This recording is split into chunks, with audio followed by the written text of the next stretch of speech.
Ngayong araw na ito ay matututo tayong magbasa.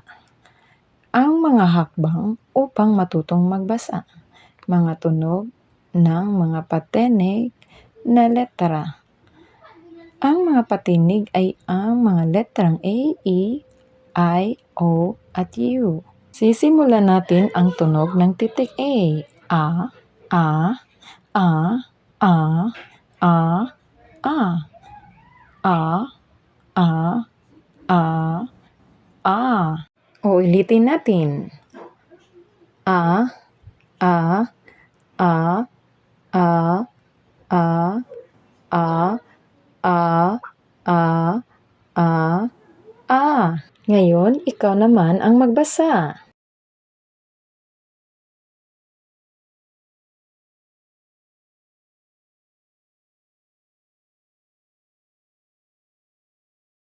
Napakahusay. Ngayon naman ay titingnan natin ang mga larawan na nagsisimula sa titik A. A. Araw. A. Aso. A. Abukado. A. Apa. A. Abaniko. A. Apoy. A. Araw. A. Aso. A. Abukado. A. Apa. A. Abaniko. A. Apoy. Ikaw naman ang magbasa. Sisimulan na natin.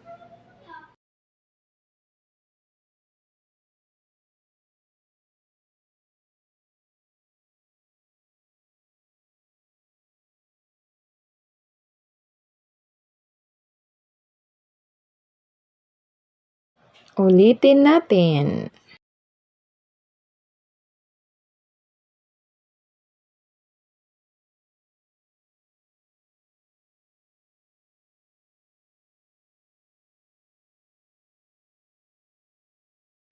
Napakahusay at ikaw ay natuto.